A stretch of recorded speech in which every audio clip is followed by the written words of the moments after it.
안녕하세요. 청년 곱하기 주거 슬기로운 연구생활 세션에 오신 여러분 환영합니다. 저는 청년 세입자 단체인 민달팽이 유니온에서 활동하고 있는 정용찬입니다. 네, 반갑습니다. 얼마 전 청년학 교과서라는 고민을 하고 계신 분들의 연구 발표를 들은 적이 있는데요. 그때 인상적이었던 게 청년 정책의 발전 과정을 살펴보면 이론과 학위 등을 기반으로 한 소위 전문가 집단을 앞질러서 문제를 정의하고 정책을 마련해온 청년 활동가 혹은 청년 당사자라는 이름의 활동가, 실천가 혹은 당사자가 있었다라는 평가였습니다.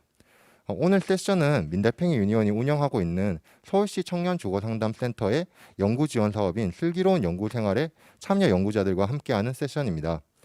청년주거상담센터는 서울청년정책 네트워크라는 협력적 거버넌스 기구를 통해서 청년 주거 문제 해결을 위한 지원센터의 필요성을 청년 당사자들이 제기하면서 탄생하였습니다. 슬기로운 연구생활 지원 사업 역시 청년이 감각하는 우리 사회 속 주거 문제를 발굴하고 드러내는 청년 연구자들의 활동을 지원하기 위해 진행되고 있는데요. 청년학 교과서의 한 분석, 청년 주거 상담센터, 슬기로운 연구생활 같은 사례를 보면서 청년 활동가들이 스스로 바꾸어 나가는 우리 사회의 미래에 큰 기대를 갖게 되는 것 같습니다. 네, 서두가 길었는데요. 오늘 발표는 2030 영끌 담론, 역세권 주택 정책 형성 과정, 기후위기 시대 주거 토지 문제의 전환 담론을 모색하는 세 가지 주제로 진행됩니다. 네, 일단 화면으로도 나가고 있지만 오늘 안내 드릴 게 있어서 일단 한번 읽어드리면 오늘 세션의 자료집은 서울청년정책 네트워크 홈페이지에서 PDF 파일로 다운로드가 가능합니다. 서울청년학회 모든 세션은 문자 통역을 제공하고 있습니다. sharetyping.com 네, 닷컴으로 접속하시면 됩니다. 그 철자는 그 화면을 보시면 이게 더 나을 것 같고요. 서울청년학회 행사는 코로나19와 관련해서 방역 지침과 사회적 거리두기를 준수하며 진행되고 있음을 알려드립니다. 네, 사실 어제도 홍남기 부총리가 아파트 매매 과정에서 세입자의 계약 갱신 요구권 행사로 어려움을 겪자 임대차 3법을 보완하겠다는 언론 보도가 있었는데요. 올해 내도록 세입자의 주거권을 31년 만에 개선하는 임대차 3법을 두고 시장에 대한 과도한 간섭이다, 청년들의 주거 사다리를 걷어찬다 등의 논란이 지속되고 있습니다. 하지만 동시에 언론에서 이런 비판적 보도를 지속적으로 내보내는 것과 달리 한국도시연구소의 하반기 실거래가 분석 결과 전월세 실거래가는 큰 변동이 없었다는 연구 결과도 있어서 저는 임대차 3법 논란이 실제하는 것이 고민되기도 하는데요. 구승호 선생님의 2030 영끌 담론 분석과 홍정호 선생님의 토론을 통해서 이런 고민들이 좀 해소될 수 있을 것 같습니다. 네, 구승호 선생님의 발표 박수로 청해 듣도록 하겠습니다.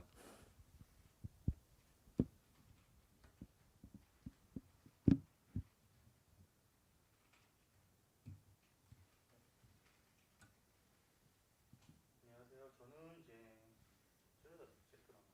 저는 이제 2030 용끌 담론에 대한 소고의 발표를 맡은 신천문화정치연구그룹에서 활동하고 있는 구승우라고 합니다. 일단 본격적인 발표로 들어가서요. 이제 저 같은 경우는 이 발제문은요, 먼저 이제 그 민달팽이 유니온의 지원을 받아가지고 슬기로운 연구생활 연구 영역에 약간 중간 보고적인 성격을 띠고 있다는 것을 미리 밝혀드리고 발표에 앞서서 미리 이것을 밝혀드리고자 합니다. 네. 먼저 이제 한국 사회에 대해서 이제 주거 논란은 항상 뜨거운 이슈로 이제 대두되었었죠. 이제 그 주택 가격에 대한 문제, 그리고 주거권, 그리고 임대차 보호법 등등 여러 가지 이슈들로 화두가 되었던 문제였던 걸로 기억하고 있어요. 이러한 측면에서 이제 그 2017년 문재인 정부가 처음 들어서고 나서 이제 약 23차례 주택 관련 부동산 정책이 발표가 됐었고, 그러한 부동산 정책 속에서 되게 다양한 행위자가 그 집값 상승의 주범으로 이제 소환되었었는데요. 이제 제 발제문은 그 중에서 특히 2019년 하반기부터 주로 이제 주택 상승의 주범으로 소환되었던 언론에 의해서 이제 20대, 30대 그 그 구매 행위자들을 중심으로 이제 그들에 대해서 어떠한 담론이 형성되었는지 그것에 대해서 한번 이모저모를 파악하기 위해서 이 연구 발제문을 진행을 했습니다. 그래서 오늘 발표하고자 하는 이 발제문 역시도 그와 관련된 내용인데요. 그래서 그에 대한 구체적인 내용으로 들어가 보도록 하겠습니다. 먼저 이제 그 우리 한국 사회에서 집이라는 것이 과연 어떠한 식으로 의미가 구성되었는지 그것에 대해서 먼저 언급하고 간략히 언급하고자 하는데요. 먼저 한국 사회 내에서 이제 집의 의미 구성은 그 누구든 이제 집에 대해서 상상을 할 때 그 도시에 위치한 배우자와 자녀와 거주한 그리고 자가 소유의 아파트의 모습을 하고 있다는 것, 이것에 대해서 이제 큰 발로 이것에 대해서 이제 많은 사람들이 동의하고 있을 거라고 생각이 됩니다. 그런데 이러한 측면이 이러한 측면 그리고 이러한 대한 집에 대한 상상이 가지고 있는 그 가지 크게 항목들을 크게 세 가지로 나눠 보자면요. 먼저 소유 중심적 주택 관념, 그리고 두 번째는 규범적 주거 양식으로서의 아파트, 그리고 마지막으로는 이제 정상적 사회 성원, 즉 이제 정상생애 과정에 위치한 가족 형성과 밀접한 것에 관련되어 있는 측면에서의 집이 이에 해당될 것 같습니다. 먼저 우리 한국 사회에서는 특히 이러한 관점들이 되게 강하게 나타나고 있다고 생각이 드는데요. 그래서 먼저 소유중심적 주택관념, 이것은 어떻게 형성되었냐 했을 때, 이것은 우리 한국 사회 내에서 이제 개발 관련 한국 사회가 개발되었을 때 당시에 이제 그 정부의 정책 그리고 정부의 문화적 이데올로기 과정, 이런 측면과 밀접한 연관이 있는 것으로 그 선행 연구들이 언급하고 있습니다. 가령 이제 김명수 선생님의 연구에 의하면 한국 사회 특유의 주거 문제, 특히 소유 중심적 주거 문제가 가지고 있는 이제 이슈, 이것은 한국 사회가 압축적으로 성장하는 과정 속에서 수출 중심의 국가의 모든 자원들, 대다수의 자원들을 투입하게 되고, 그럼에 따라서 이제 주택 부문에 대한 직접적인 투자나 이런 것들은 전부 다 민간의 영역으로 넘어갔다. 그러한 측면에 약간 기인하고 있습니다. 그래서 이제 하지만 이제 물론 이제 모든 것을 민간의 영역으로 넘길 수는 없죠. 그렇기 때문에 정부는 이제 민간 사업자, 대형 주택 건설사, 그리고 토지 소유주, 그리고 그러한 개발된 주택을 구입하는 주택 자가 소유 가구들에게 어느 정도의 인센티브를 주는 방식으로 이러한 정책들이 구성이 되었는데요. 특히 이제 주택 시장에 참여한 행위자 사이에 상호 의존적 경영 관계가 발생한다고 김명수 선생님은 밝히고 있습니다.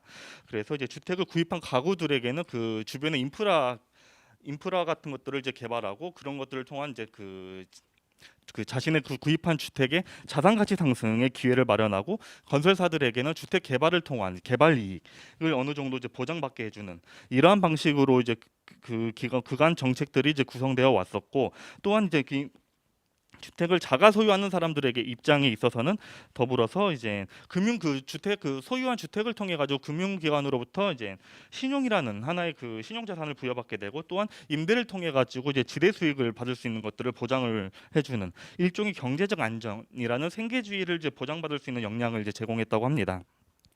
이러한 사회 분위기 속에서 이제 한국 사회에서는 집은 단순히 거주를 위한 것에 국한되지 않고 소유를 위한 것, 그리고 자산 가치 증식을 위한 대상으로서 이제 자리매김하게 되었고요. 그렇기 때문에 누구나 다 이제 생애의 한 국면에서 집을 구입해야겠다는 이제 생각을 이러한 생각들이 관념들이 점점 공고해져 간다고 이제 주장하고 있습니다. 선행 연구들은 주장하고 있습니다. 그렇다면 이런 집의 양식, 특정한 양식으로서는 집엔 다양한 유형들이 있죠. 이제 주택도 있고 그다음 아파트도 있고. 그런데 한국 사회 내에서는 유독 아파트라는 집의 양식이 뭔가 지배적인 것으로 이제 받아들여지는 경향이 있는데요. 이러한 측면 역시 앞서 언급한 소유중심적 주택관념의 형성, 그러한 맥락과 밀접하게 맞닿아 있다고 이제 선행 연구들을 밝히고 있습니다. 가령 이제 발레리 줄레조라 전상인과 같은 선생님들은 한국 사회 내 아파트라는 주거 양식이 이제 산업화 과정에서 이제 도시의 인구가 몰림에 따라서 그러한 인구로 인한 주택난을 해결하기 위해 처음 도입됐다고 밝히고 있습니다. 하지만 이러한 측면에서 이제 되게 와우 아파트 붕괴 사건과 같은 이제 시민 아파트들의 이제 부실 공사 같은 것들이 되게 대두되게 되고, 그래서 이러한 과정에서 이제 정부는 국가 차원의 자원을 직접 도달하는 방식이 아닌 이 민간 차원에 이제 다시 한번 앞서 언급한 바와 같이 주택 공급을 넘기게 되고, 그 다음에 이렇게 건설되는 아파트들은 이제 점점 건설사들의 이제 이윤을 추구하기 위해서 수세식 화장실, 엘리베이터, 막 이런 당시로서는 약간 최첨단이라고 불릴 수 있는 이제 근대적 주거 설비 같은 것을 선보이면서 이제 중산층의 근대화된 도시적 삶을 상징하는 주거 양식으로서 이 시기부터 아파트가 선망받기 시작했다고 합니다. 그래서 이러한 근대화된 도시적 주거 양식으로 인식되기 시작한 아파트는 이제 이제 신흥 중산층의 이제 수요와 맞물려서 이제 당시 이제 강남과 같은 곳들이 개발되기 시작했는데 그러한 곳들의 대표적인 주거 양식으로 자리매게 되었고 특히 1980년대에서는 이제 희망주택으로서의 아파트에 대한 선호가 급격하게 증가되었다는 그 연구 보고가 있습니다. 그래서 이러한 세간의 인식이 밟아져서 이제 그 노토요 정권과 같은 경우에는 전국에 그 아파트 200만 호와 같은 이제 정책 같은 것들을 도입하게 되었고 따라서 이러한 정책들로 인해서 전국의 아파트가 한국 사회의 주요화된 이제 주거 양식으로서 자리매김하게 된 계기라고 이제 선행 연구들은 언급하고 있고요. 그리고 마지막으로 이제 이러한 집들은 단순히 이렇게 물리적인 공간 그리고 물리적인 그 주거 양식 그리고 소유 이런 측면에만 국한되는 것은 아닙니다. 한국 사회 내에서도 또한 그 강하게 그 작동하고 있는 규범의 하나로서 이제 정상생애 주기라는 측면이 하나 존재하고 있는데요. 이제 우리 사회 내에서 규범적으로 통용되는 생애 주기에서 즉 집의 문제는 뭔가 이제 청년기를 이행하고 그다음에 그 청년기에서 전환되어 그 중년기 그다음에 이제 그 사회 성원으로 진입하는 단계 정상적인 사회 성원이라고 언급되는 단계로 진입하는 단계에서 되게 주요한 대상으로 자리 잡게 됩니다. 특히 이제 청년이라는 특정한 생애 단계가 가지고 있는 특성이 이제 독립된 성인으로서 또한 정상적인 시민으로서 자리 잡기 위해서 이제 그 수행되어야 될 이행은 바로 이 독립에 대한 것입니다. 이러한 독립에 대한 것, 그 이러한 그 독립의 그 필수적인 요소로 당연히 집이라는 그 주거 공간이 자리 잡게 되고 이러한 집은 앞서 언급한 이제 소유 중심적 그 관점 그리고 이제 아파트라는 한국 사회의 주류화된 주거 관점 이런 것들과 얽매여 가지고 하나의 그 집이 정상적인 사회성원으로서 인정받기 위한 시민되기라는 일련의 과업을 달성하기 위한 성격을 지니고 있다고 이제 선행 연구들은 언급하고 있습니다. 그렇다면 이러한 측면에서 이제 그 영끌담론이라는 것이 과연 어떠한 특성을 가지고 있느냐라고 했을 때 아직까지 진행된 연구가 많지 않아 가지고요. 저의 그 연구가 진행된 그 진척도가 높지 않아서 이제 간략하게 설명해 드리자면 이제 그 요소만 설명해 드리자면 이제 소유 위주의 주택관념을 재생산한다는 것 그리고 이제 이런 영끌 담론에서 주로 볼 수 있는 그 측면들이 그 서울 수도권 중심의 주택이라는 측면에서 이제 서울 수도권 위주의 중산층 행위자에 대한 과잉 대표화라는 측면이 존재하고 있습니다. 이러한데 이에 대해서 이제 구체적인 그 논의는 아직 그 진행되는 측면이 많지 않아서 약간 죄송스럽다는 얘기를 드리고 싶고요. 그 가령 한 가지 그 기사의 사례를 예시로 들자면 이제 그 10월 14일 얼마 전이죠. 이제 그 중앙일보에서 이제 김창규 그 씨의 이제 빚내서 투자라는 칼럼이 가지고 있는 것에서 이런 측면들을 맞닿아 볼 수 있습니다. 특히 그 영어까지 끌어모아 부동산 사재기에 나서는 젊은이들이 확 늘었다라는 그 인식이 존재하고 있고요. 이런 인식사에서 그 볼 수 있는 것들은 주로 서울 위주의 그 관점 그리고 이제 은행권 대출을 이용해서라도 이들이 과도하게 집을 구입한다는 관점 이런 관점을 토대로 이제 그 지금 현재 연끌 담론 어떻게 보면 그 연끌이라는 것이 또한 주식 투자와도 많이 지어지곤 하는데 여기서 주로 언급하고 있는 것은 연끌 주택 담론에 가깝겠죠. 그러한 주택 담론 역시도 되게 기존의 주거 담론들과 마찬가지로 이제 소유 위주 그리고 서울 중심적 중산층 위주의 담론의 성격을 보이고 있는 것으로 저희 그 연구의 중간 단계 결과 이제 나타났습니다.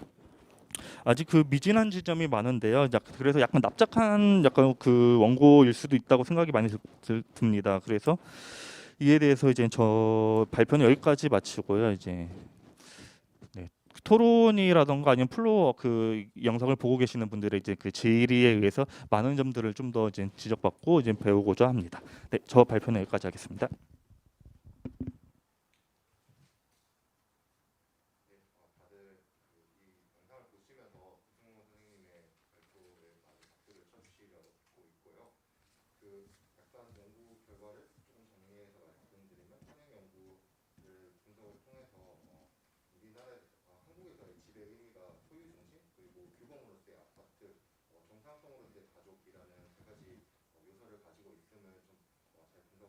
맞습니다.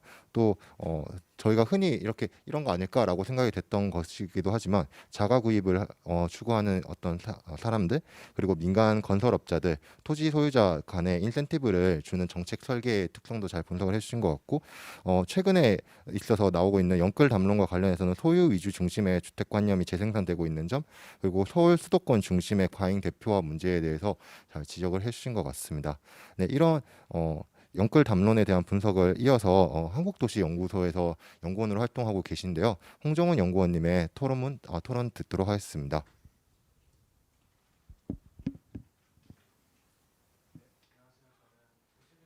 청년 주거 문제를 연구하고 있는 한국도시연구소라는 곳에서 일하는 홍정훈 연구원이라고 합니다. 저는 발제자 선생님께서 제기하신 문제의식에 거의 전적으로 동감하고 조금 더 그 주장들을 뒷받침할 수 있는 내용들을 설명해 드리려고 합니다. 사실 저는 대다수 언론들이 어떤 정보를 전달하는 어떤 매개자의 역할을 스스로로 설정하고 있는 게 아니라 어떤 민간 영역에서의 어떤 적극적인 행위자로 스스로를 자리매김하면서 어떻게 보면 정부와 그리고 공적 역할을 확대해야 하는 어떤 정치적 집단과 아주 적대적인 집단으로서 스스로를 규정하고 있다는 점에서 저는 굉장히 언론에 대해서 비판적인 입장을 가지고 있습니다. 그러니까 대표적으로 대다수의 언론이 인용하는 부동산 가격 통계 자료는 또 하나의 민간 영역에서 대표적인 행위자인 금융기관이 생산하는 자료에 기반하는데 그렇게 부정확하고 사실을 왜곡하는 통계 자료를 통해서 또 시장의 흐름을 주도하고 있다는 점에서 조금 언론의 문제점에 대한 어떤 연구들이 나오기를 굉장히 많이 바라고 있었는데 오늘 발제하신 선생님께서는 그 내용을 정확하게 짚어주신 것 같아서 앞으로도 많이 기대를 하고 있습니다. 그리고 또 하나는 이제 주류 언론들이 계속해서 호명하는 영끌하는 2030 세대라는 것이 도대체 누구일까라는 걸 살펴보면 굉장히 재밌는데 이제 2020년 상반기 서울 아파트의 평균 가격이 7억 6천만 원 정도가 되고 평당 가격이 3,300만 원 정도 됩니다. 그러니까 2030 세대에 속하는 굉장히 많은 분들이 순 연봉을 다 쏟아부어도 한 평 남짓의 공간을 사는 것도 어려운 것이 현실이라는 것이죠. 그리고 사실 정부가 2018년, 2019년, 2020년 그러니까 크게 세 가지 대책을 발표했는데 이 대책의 핵심은 서울 평균 가격의 아파트를 누구도 무리해서 빚을 내서 집을 살 수 없도록 했다는 점입니다. 그러니까 이것은 이제 빚내서 집 사라라고 했던 박근혜 정부의 어떤 실책을 교훈 삼아서 이런 대출 금융 제도 같은 것들을 바로 잡았던 어떤 굉장히 중요한 포인트들이 있었고 특히 2030 세대에 속한 대다수는 그런 서울 아파트 평균 가격에 해당하는 서울 아파트를 영끌해서 구입하는 행태 자체가 불가능한 것이 현실입니다. 그러니까 즉 영끌하는 2030 세대가 누구냐라고 살펴보면 신용도가 너무 높아서 그러니까 웬만한 분들보다 소득이 너무 높다는 뜻이죠. 그래서 정책 금리보다 높은 이자율이 책정된 대출 제도를 이용할 수 있는 어떤 상위 계층 집단인 거죠. 그리고 이들은 자기 자본이 그러니까 구입하고 싶은 주택 가격의 절반 정도는 있어야 되기 때문에 이런 사람들을 아무런 수식어도 없이 2030 세대라고 일반화하기에는 굉장히 부적절한 규모라고 저는 생각하고 있고요. 그리고 두 번째 해당할 수 있는 집단은 이제 대출 없이 자기 자본만으로 주택을 구입할 수 있는 계층인 거죠. 그러니까 이런 분들한테는 애초에 영끌이라는 수식어가 적용될 수 없다고 저는 생각하고 있고 그리고 마지막 집단이 이제 어떤 부모나 조부모 같은 세대들을 통해서 이제 그러니까 증여를 통해서 영끌의 문턱을 조금 낮출 수 있는 사람들인데 그러니까 재밌는 게 이제 가계금융복지조사라는 국가의 공식 통계가 있는데 그 자료를 살펴보면은 순자산액 기준 상위 10% 집단이 이제 쉽게 현금화할 수 있는 금융자산의 규모가 서울 아파트 평균 가격의 절반 정도입니다. 그러니까 상위 10%가 동원할 수 있는 자원도 그 정도라는 것은 그러니까 어떤 증여를 통해서 영끌을 도와줄 수 있는 집단이라는 것도 그러니까 상위 10%보다 더 좁은 계층이라는 것이죠. 그러니까 이렇게 소수의 엘리트 집단을 계속해서 호명하고 이 영끌이라는 어떤 단어 그리고 담론을 재생산하는 언론의 목적이 무엇일까에 대해서는 앞으로 발제자 선생님께서 조금 더 구체적으로 연구를 해주실 거라고 기대를 하고 있고요. 그러니까 저는 이러한 담론이 재생산되는 구조, 이 체제를 이제 1가구 1주택 체제라고 부릅니다. 그러니까 뭐 학계에서는 대부분 뭐 자산 기반 복지 체제라는 용어를 많이 쓰시는데 저는 의도적으로 1가구 1주택 체제라는 용어를 쓰는데 그 1가구 1주택 체제라는 것이 이제 주택을 구입하고 보유하고 처분하는 모든 단계에 걸쳐서 굉장히 관대한 조세 제도를 두고 있다는 점이 특징인데, 그나마 이제 구입 단계에서 발생한 취득세가 다른 세제보다는 조금 더 강도가 높은 편이지만, 이것도 처분 단계에서 굉장히 많은 비용이 필요 경비 명목으로 공제됩니다. 그리고 가장 중요한 보유 단계에서는 최상위 계층을 제외한 모든 계층에게 굉장히 경미한 부담을 지우고 있는 것이 특징이고, 특히나 또 마지막에 우리가 흔히 시세 차익이라고 표현하죠. 누군가는 또 불로소득이라고 표현을 하고, 그 처분 단계에서 발생하는 그 이득에 대해서, 자본 이득에 대해서는 최상위 계층을 제외한 모든 계층에게 아무런 세금도 부과하지 않고 있는 것이 한국의 주거 체제의 특징입니다. 그러니까 즉 1가구 1주택 체제라는 것은 주택 가격이 상승하는 흐름을 전제로 주택을 구입한 모든 계층의 자본 축적을 적극적으로 지원하고 있는 것이죠. 그리고 청년이라는 연령대가 약간 이행기적 특성을 지니는 것처럼 1가구 1주택 체제에서 전세제도라는 것이 이제 주택 소유로 이행하는 단계 이행기적 특성을 갖고 있다는 것이 과거에 보편적인 인식이었는데, 2008년 금융위기 이후부터 전세 가격이 폭등하면서 2030 세대에 속하는 대부분의 집단은 이제 공적 금융제도의 지원 없이는 이용할 수 없는 점유 형태가 된 거죠. 그런데 이제 전세제도라는 것이 자체가 역설적으로는 주택 가격을 상승시키는 기제로 활용되는 것도 우리 모두가 알고 있습니다. 그러니까 단계적인 관점에서 우리 청년 세대는 주거비를 절감하기 위해서 혹은 일정한 품질이 담보되는 주택을 점유하기 위해서 높은 보증금을 치르는데, 이 세입자도 결국에는 주택 가격의 상승을 시키는 그 흐름에 가담하도록 만드는 것이 이 체제의 속성입니다. 그러니까 이러한 1가구 1주택 체제에서 과연 2030 세대들이 도시를 선점한 기성세대에 대항할 수 있는 수단이라는 것이 뭐가 있을까라고 생각해 보면 굉장히 비극적이지만 과거에는 주택을 소유하는 것밖에 없었던 것 같습니다. 그리고 또 하나, 집값을 올리는 이 기제에 가담하지 않는 불공정한 악순환을 끊어낼 수 있는 어떤 방법이 뭐가 있을까라고 생각하면, 사실 오래 전까지는 굉장히 절망적인 어떤 것들이 반복되고 있었는데, 다행히 이제 2020년에 도시의 주요 공간들을 과점한 세대에 대해서는 굉장히 강력한 규제를 도입했습니다. 그게 이제 종합부동산세 개정안이라는 것과 그리고 그것과 동시에 추진된 주택임대차보호법 개정이라는 것인데, 이제 그것들을 통해, 그런 제도들을 통해서, 제도의 변화들을 통해서 우리 세대가 그나마 도시의 소유권을 선점한 기성세대에 대응할 수 있는 수단들이 생겼다고 저는 생각하고 있고요. 사실 그것들이 모든 문제를 해결해주지 못하지만 가장 중요하다고 생각하는 것 중에 하나는 이제 4년 주기로 돌아가는, 4년 주기의 소선거구제를 기반으로 돌아가는 국회의원 선거와 지방선거에서 실질적으로 시민권을 보장받지 못했던 세입자 계층들, 그리고 세입자라는 정체성이 관통하는 2030 세대, 그러니까 우리 세대의 계층들이 조금 더 어떤 정치적 발언권을 얻었다는 점에서 좀 의미가 있다라고 생각을 하고 있고요.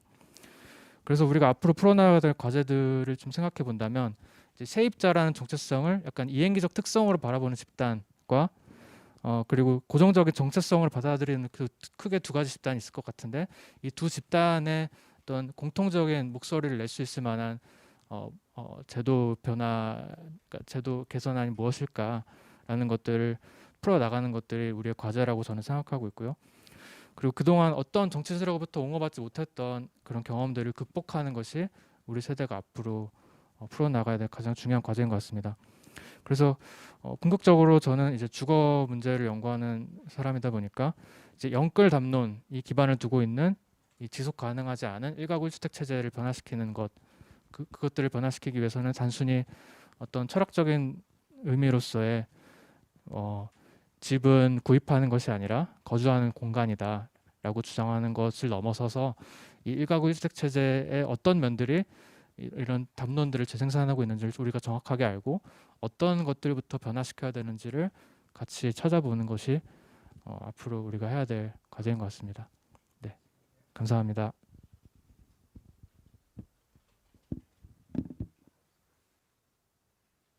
홍정원 연구원님의 토론 잘 들었습니다. 살짝 정리해 보면 그 앞선 영끌 담론 분석에 대해서 이어서 영끌하는 2030 세대가 누구인지 이 주체 문제에 대해서 잘 지적을 해주신 것 같고요.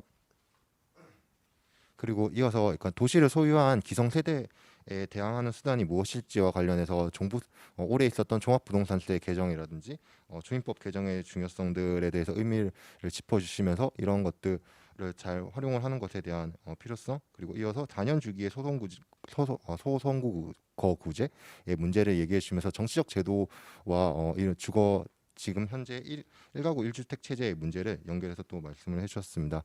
그러니까 두 분 발제자와 토론자 모두 그러니까 철학 기존의 주거가 하나의 권리 그리고 철학적 의미로서 보장받아야 하는 것의 문제를 담론 분석과 그리고 데이터에서의 문제 그리고 그 논리성에서의 뭔가의 문제들을 잘 지적을 해주신 것 같은데요.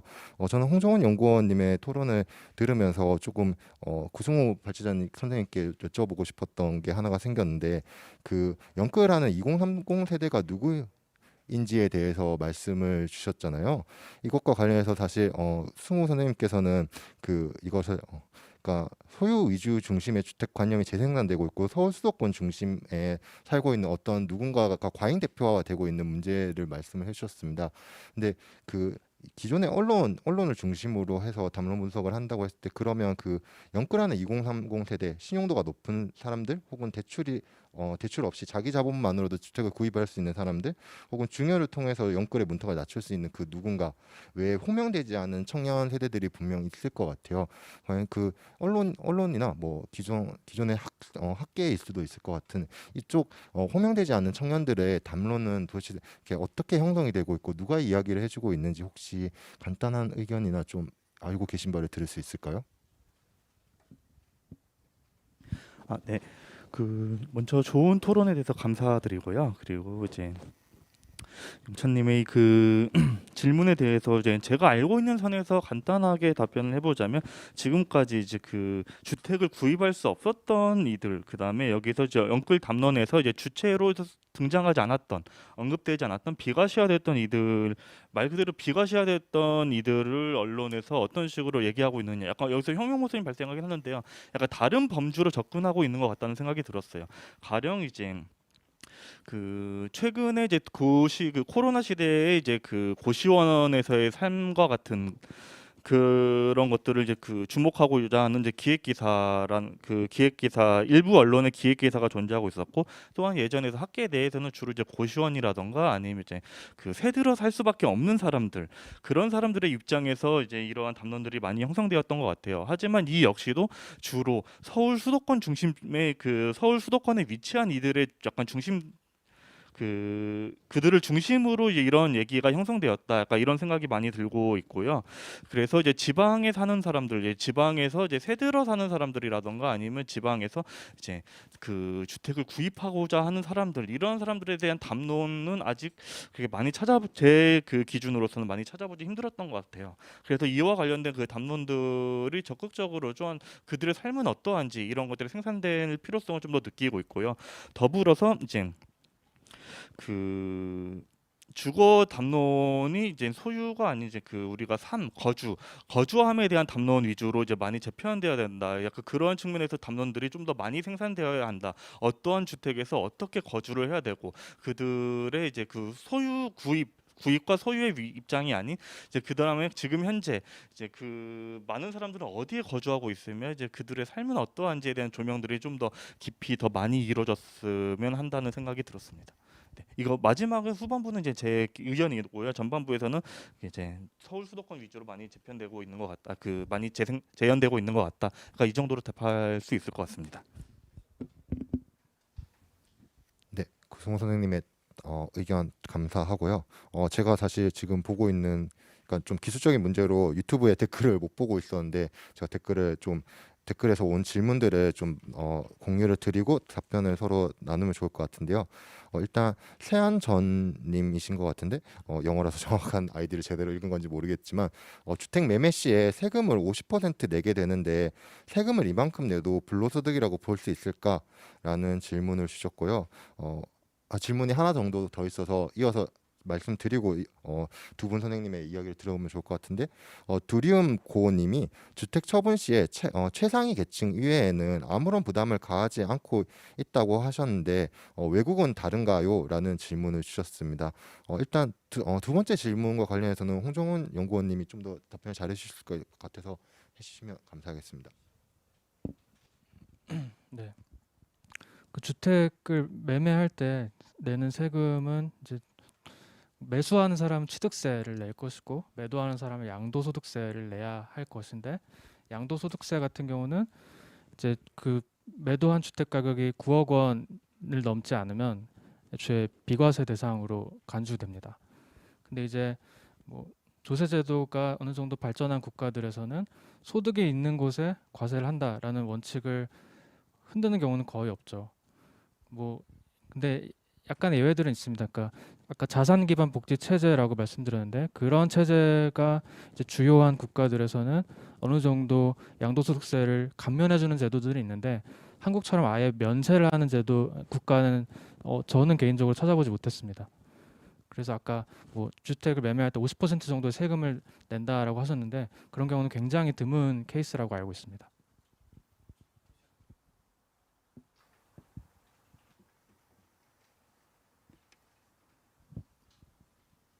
그리고 혹시 승우님도 혹시 관련돼서 토론 의견 있으시면 붙여주시면 좋을 것 같고 한 분 더 질문을 남겨주셔서 이것까지 이야기를 듣고 두 분 선생님의 이야기 듣고 세션의 첫 번째 발제는 마무리하면 좋을 것 같은데요. 중절모 라이언님이 앞에는 못 들었다고 일단 말씀을 주셨는데 좀 늦게 들어오셨는 것 같아요. 네. 서울 수도권 집중화가 중요한 원인이라고 생각을 한다고 하시면서 수도권 집중화와 주거의 질 문제를 교차해서 분석하는 연구 방향이 가능할지에 대한 의견을 물어봐 주셨습니다. 혹시 승우 선생님 좀 말씀해 주실 수 있을까요?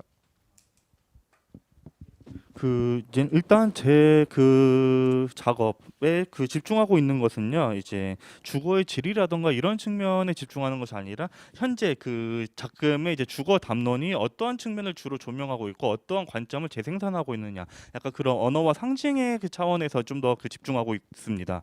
그렇기 때문에 일단 그 후반부의 문제는 약간 추후에 제가 이제 논의를 좀 더 집중해 나가고 좀 더 이제 구체화시킬 때 고려를 해보면 좋을 것 같다는 생각이 좀 들긴 하는데 이것이 어떠한 맥락에서 이제 제 연구에서 이제 개입돼 가지고 이제 논의를 할 수 있을지 아직까지는 제가 약간 좀 부족해가지고 예, 아직 그에 대한 생각은 별로 없습니다. 예, 이 점에 대해서 약간 죄송하다, 약간 좀 미흡한 답변이었다 이렇게 답변을 드리고 싶고요. 네, 여기까지. 혹시 홍정훈 연구원님 답변 주실 게 있으실까요? 방금 이제 소개해 주신 질문에 대해서는 이제 현재 그런 연구들이 진행되고 있는 걸로 알고 있고 과거에 특히 이제 서울이라는 도시의 형성, 거대한 도시의 형성과 관련한 연구들은 꽤 많습니다. 그리고 특히 판자촌과 관련한 연구들을 주로 찾아보시면 주거의 질과 그리고 도시의 집중 현상과 그리고 인구 이동 현상들에 대한 어떤 상관관계까지는 아니지만 그런 것들이 어떻게 연관되어 있는지를 분석한 연구들이 있어서 그런 것들을 찾아보시면 많이 도움이 되실 것 같고 저는 앞으로도 그런 주제로 계속 연구를 할 계획입니다. 네, 두 분 선생님의 멋진 발제와 토론 너무 잘 들은 것 같고요. 사실 저도 이제까지 고민을 했던 뭔가 최근에 있었던 주거 사다리 걷어차기 논란 같은 것들을 뭔가 추상적으로 관념적으로는 약간 문제가 있다라고 생각을 했던 것이 있었는데 그러니까 고승호 선생님의 담론 분석이나 홍정훈 연구원님이 지적해 주신 문제들을 통해서 좀 더 생각을 발전시킬 수 있었던 것 같습니다. 오늘 이 유튜브로 함께 해주시고 계신 많은 분들도 그럴 것 같고요. 특히 댓글로 보면 영글도 그것이 가능한 일부 2030의 이야기다라는 것에 많은 공감을 표시를 해주셨어요.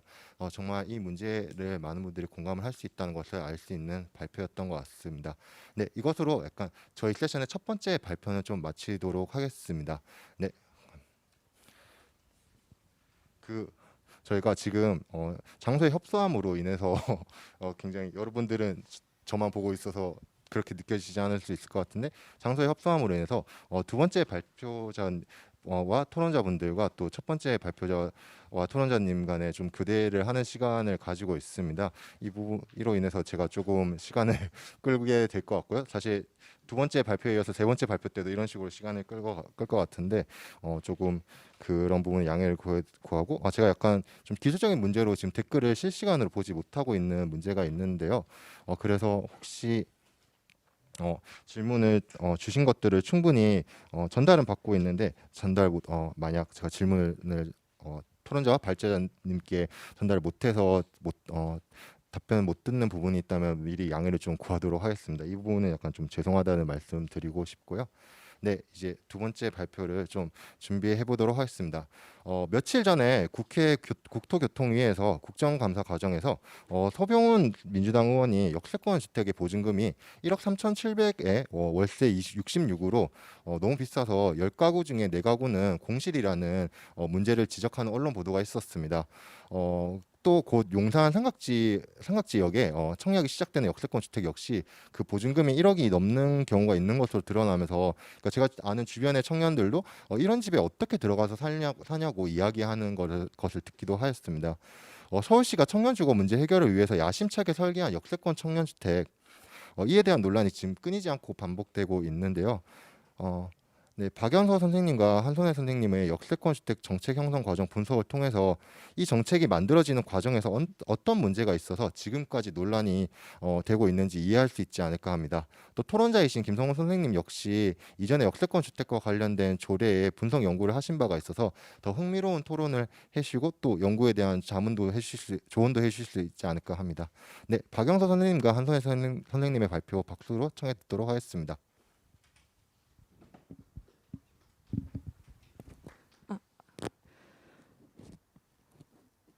네, 안녕하세요. 저는 역세권 청년주택 정책 형성 과정 및 변화 연구를 한 한선혜입니다.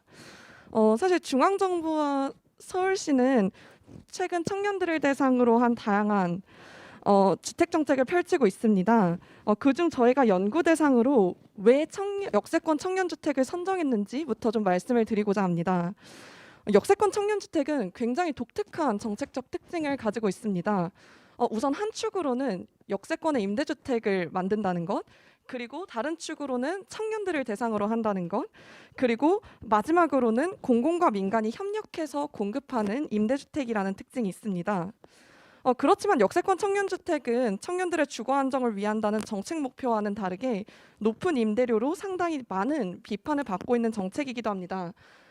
그렇다면 역세권 청년주택의 독특한 사업 모델은 어떤 흐름들이 결합되어 형성되었는지, 그 과정에서 어떠한 주요한 행위자가 어떤 동기를 가지고 있었는지 좀 저희 연구를 통해 살펴보고자 합니다.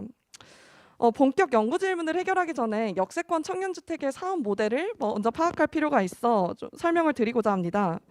우선 역세권 청년주택은 공공이 아닌 민간 사업자가 짓고 20%를 SH에 기부 체납하는 구조입니다. 공공임대주택은 그의 이름에 걸맞게 임대료가 시세의 한 30%로 매우 저렴합니다.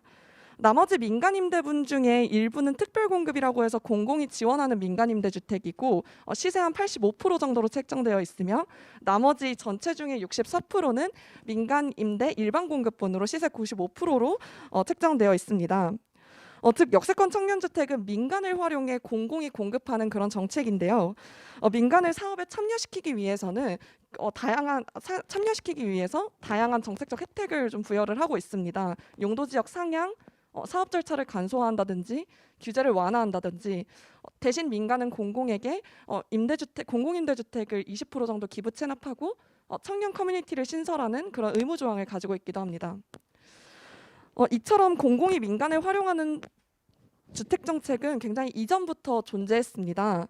이전의 공공임대주택들은 국가가 도시 외곽 대규모 택지에 주택을 건설하는 방식으로 공급되어 왔는데 교통이 편리한 도심 내에 공적임대주택에 대한 수요가 점점 증가했고 이를 공급하기 위해서는 공공의 의지만으로는 상당히 많은 제약이 존재했습니다. 따라서 2000년대 초반부터 계속 민간과 공공이 협력하는 주거 정책들이 나오기 시작했는데요. 2000년대 초 다가구 매입 임대 및 전세 임대 주택이 정책이 나온 이후에 2007년 오세훈 오세훈 서울시장 때 역세권 시프트 정책이라고 해서 지금 역세권 청년주택과 굉장히 유사한 정책적 모델이 등장을 하게 됩니다. 즉 임대주택을 민간이 공급하면 그 용적률을 완화해주고 한 10분의 6 정도를 시프트로 기부 체납하는 그런 기브앤테이크 구조가 나오게 되고요. 이게 개별 정책으로 도입된 이러한 기브앤테이크 구조가 도입된 것은 역세권 시프트가 처음이라고 볼 수 있겠습니다. 이후 박근혜 정부 때 기업형 임대주택이 등장하고 상당히 공공성이 떨어진다는 비판을 받자 박원순 전 서울시장 때는 역세권 청년주택이 등장해서 상당히 많은 혜택을 주고 민간에 혜택을 주고 그리고 어느 정도 공공성을 이전보다는 높인 그런 정책이 도입되게 되고요. 그게 2018년에는 공공지원 민간임대주택으로 이어지게 됩니다. 이렇게 민간 사업자와 공공이 협력하는 임대주택 모델의 발전 경로를 확인했다면 그 대표적 사례로서 역세권 청년주택을 보고자 합니다. 이런 이해관계자들의 역학을 보기 위해 본격적으로 역세권 청년주택의 정책 형성 과정과 변화를 보겠습니다. 저희가 분석 툴로는 첫 번째 문제의 흐름, 정치의 흐름, 정책의 흐름으로 나눠서 이것들이 어떻게 결합하는지를 보았고요. 그리고 인터뷰 대상자들은 다양한 주택건축권 공무원, 주거복지 전문가, 당시 청년주거운동 단체 관계자, 그리고 서울시 의원들 다양한 인터뷰를 저희가 시행을 하였습니다.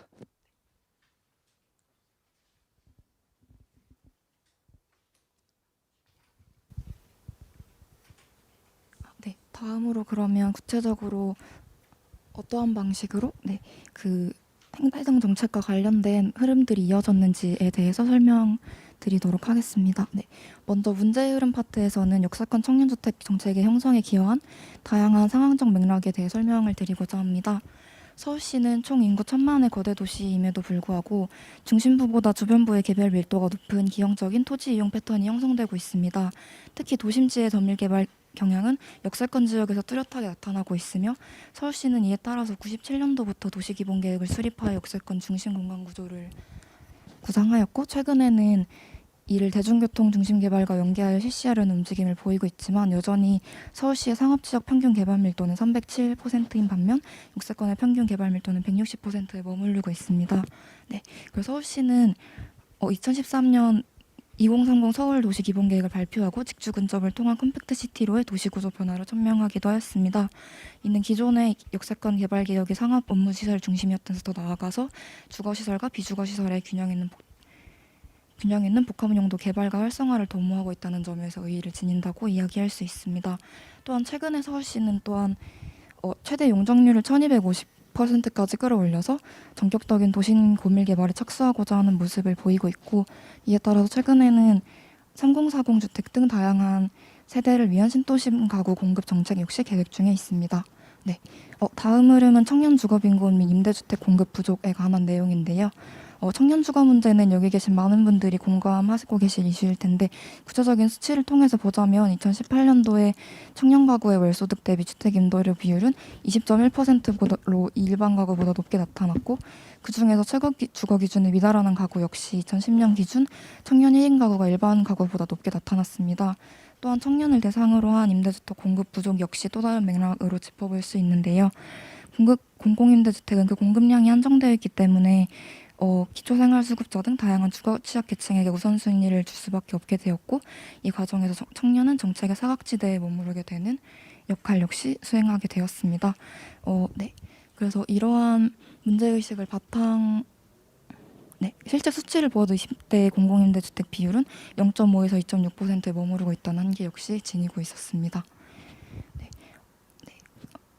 그래서 이러한 문제의식을 가진 청년들은 이후 2011년 민달팽이 유니온이라는 청년단체를 설립하여 주거권 운동을 전개하는 과정을 거쳤고 이러한 지속적인 문제제기로 인해 정치권에서도 청년 주거 문제에 관심을 가지게 되었고 박근혜 정부는 이에 2014년 청년층을 대상으로 한 공공임대주택 정책인 행복주택 정책을 시행하기도 하였습니다.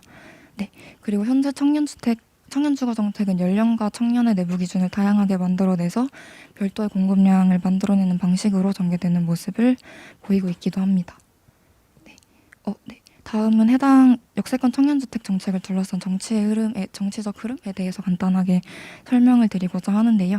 주된 행위자들은 박원순 전 서울시장을 중심으로 그와 협력관계였던 서울시의회와 해당 부처 그리고 압력관계였던 민간사업자들과 대립관계를 보였던 시민사회로 분류하였습니다.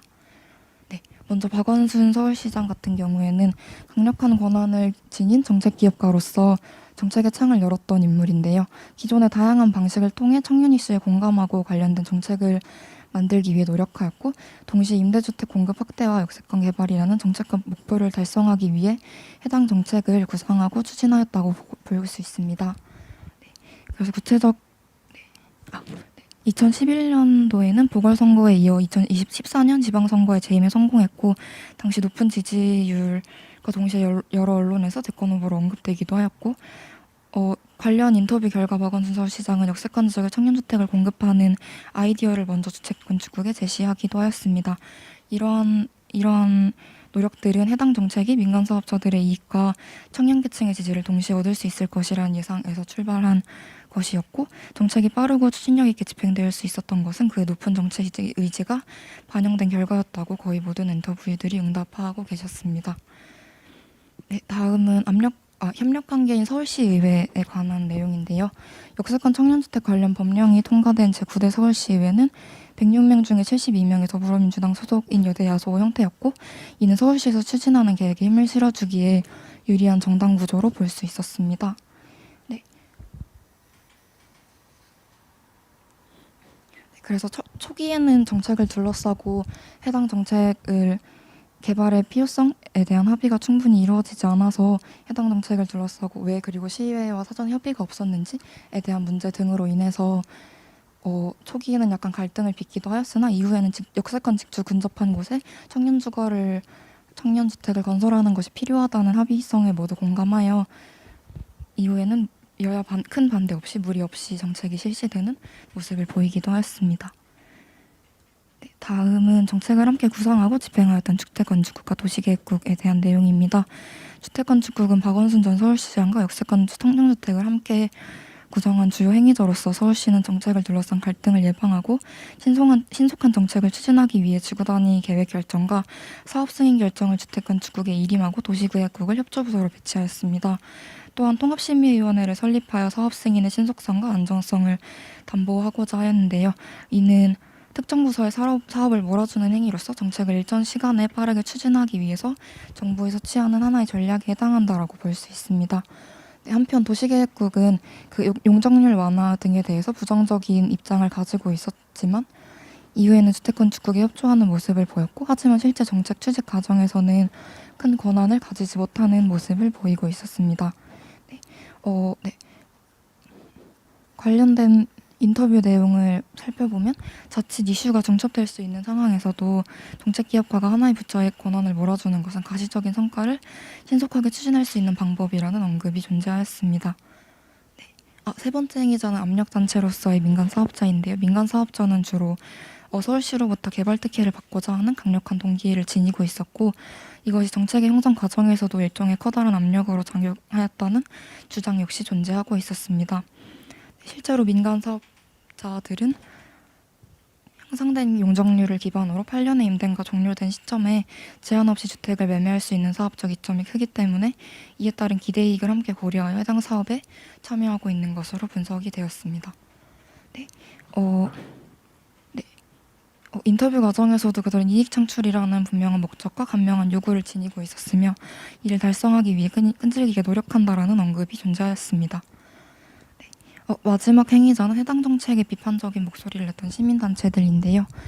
관련된 내용은 많은 분들이 공감하시겠지만 민달팽이 유니온과 경실련으로 대표되는 시민단체들은 해당 정책의 비싼 시세나 어떤 정책의 공공성에 대해서 지속적으로 문제를 제기하는 과정을 거쳤습니다. 네, 이제 마지막으로는 정치의 흐름과 변동인데요. 역세권 청년주택은 2016년 8월 22일 운영 기준이 제정된 이후 민간 사업자에 대한 혜택을 높이는 방식으로 계속 제정이 되어 왔습니다. 그래서 저희 김성훈 선생님 연구에 따르면 총 52건의 개정 중에서 규제 완화가 21건으로 가장 빈번하게 이뤄져 왔음을 알 수 있습니다. 그러나 이렇게 역세권 청년주택이 계속 민간에게만 혜택을 공급하는 방식으로만 진행되지는 않습니다. 2018년 서울시 거버넌스 기구인 서울시 청년정책 네트워크에서 본격적으로 청년들이 역세권 청년주택 공공성을 높이기 위한 정책들을 제안하면서 기존에는 청년들이 운영자문이나 그런 계획위원회에 들어가지 못하다가 2018년 운영자문이 2018년 그리고 도시계획위원회에 청년 당사자들이 참여하는 계기가 만들어지고 그리고 보다 공공성이 높은 역세권 청년주택 시즌2로 정책이 변화하는 그런 양상을 보이게 됩니다. 정리하면 저희는 연구를 통해 역세권 청년주택이 청년 주거 안정 이외에 역세권 고밀개발이라는 동기를 가지고 있으며 이를 둘러싼 다양한 정치 행위자들이 있음을 확인했습니다.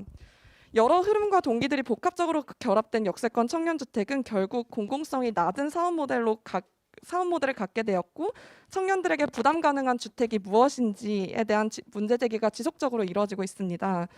한시적 사업이기는 하지만 앞으로 다양한 동기들 중 어떤 동기가 작용되는지에 따라 청년 주거 안정이라는 정책 목표를 달성할 수 있을지 혹은 공허한 문구로만 남게 될지 아마 정해질 것이라고 생각되며 저희 발표를 마치도록 하겠습니다. 네. 박영선 선생님과 한선혜 선생님의 굉장히 깊은 고민의 연구를 잘 들어본 것 같습니다. 저도 역세권 청년주택과 관련해서 정말 많은 고민을 하게 되는 연구 결과인 것 같은데요. 특히 두 분은 아까 이 정책의 형성 과정 그리고 정책의 변화 과정을 문제의 흐름, 정치의 흐름, 정책의 흐름이라는 세 가지 틀을 해서 살펴보고 계신데 어느 틀을 보더라도 이 정책이 특정 이해 당사자 혹은 특정 논리만으로 변화하고 만들어지지 않았음을 확인할 수 있는 것 같습니다. 문제의 흐름에서는 역세권 저밀 개발 문제라는 것과 청년 주거 문제라는 전혀 상반된 성격 같은 문제가 함께 존재하고 있었고 정치의 흐름에서도 굉장히 흥미롭게도 보통 공무원이라고 생각하면 단일한 조직으로 생각을 하기 쉬운데 주택건축국과 도시계획국의 관계가 미묘하게 입장이 달랐던 이런 관계들 그리고 당연한 이야기일 수 있지만 시민사회에서의 어떠한 반대 입장들 같은 것들을 잘 분석을 해주신 것 같고요. 이어서 정책의 흐름과 관련해서도 운영 기준의 측면에서 민간 사업자를 규제 완화하는 노력 그리고 동시에 공공성을 높이려는 어떤 시민사회의 노력 같은 것들이 계속 역동적으로 작동하고 있었음을 확인할 수 있었던 것 같습니다. 그러한 결과가 공공성을 낮추고 있다는 것에 대해서는 좀 안타까운 결과인 것 같은데요. 네, 이어서 사실 발표를 들으면서 굉장히 흥미로웠는데 운영 기준에서 민간 사업자 규제 완화의 근거가 되는 연구를 해주신 분이시기도 한 것 같은데요. 김성훈 토론자님의 토론을 듣도록 하겠습니다.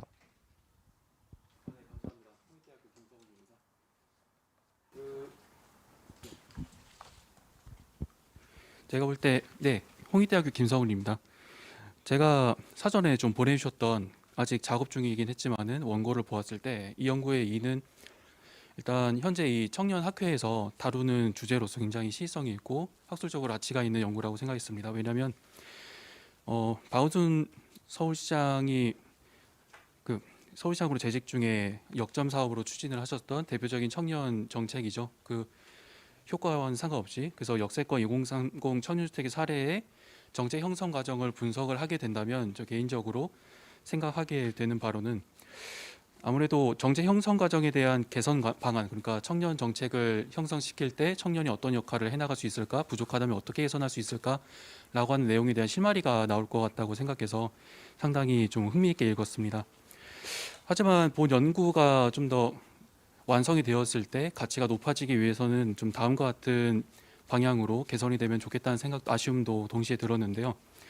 첫 번째로는 분석을 굉장히 열심히 진행을 해주셨는데 아마 아까 전에 발표를 들은 여러분도 그런 생각하셨을지 모르겠지만은 청년주택 정책의 형성 과정에 대해서 분석을 열심히 했으나 그 과정을 가지고 어떻게 활용해야 되고 한계점이 무엇이다라고 하는 점을 아무래도 좀 더 그러한 연구 질문이 다듬어지면은 훨씬 더 좋은 결론을 얻을 수 있지 않을까 하는 생각이 들었습니다. 왜냐하면은 상당히 높은 정치적 시사점을 도출할 수 있을 것 같아서요.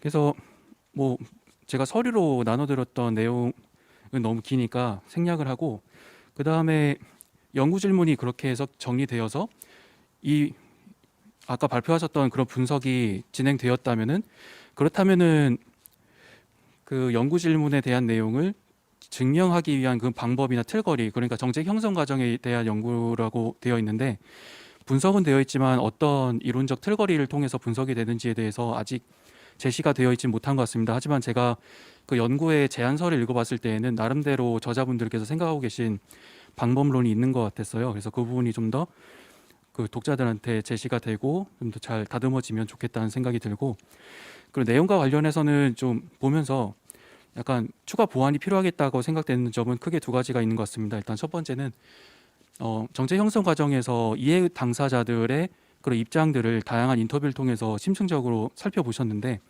이 중에서는 이제 사업자에 대한 그런 시각은 아직은 존재하지 못하는 것 같아요. 그래서 그 부분이 추가되면 좋겠고, 저 같은 경우에도 연구소에서 어쩌다 보니 역세권 청년주택 하나를 동대문구에서 하나 좀 보조를 연구실에서 하게 되었었는데, 아무래도 보는 시각이 공무원이나 그 민다팽 유니온 제가 운영위도 해봤지만 그 시민단체 쪽하고도 시각이 많이 다르고 생각하는 이해관사도 다르더라고요. 그래서 같은 문제라고 하더라도 아무래도 좀 청년주택의 전체적인 임대료를 크게 건드리지 않으면서도 사업자 입장에서는 좀 크게 사업 이익을 증진할 수 있는, 교차 보전할 수 있는 그런 부분이 존재했었습니다. 가령 이를테면은 그 가장 민감했던 부분 중에 하나가 상가의 입지를 어떻게 할 것이냐, 특히 건축 심의 과정에서 그 전면 부분에 상가를 둘 것이냐, 아니면 특히 1층 상업적 가치가 가장 높은 부분에 공동시설, 그러니까 주민공동시설을 넣을 것이냐, 아니면 상업으로 좀 더 용지를 할당할 것이냐, 이런 문제들을 가지고 충분히 좀 더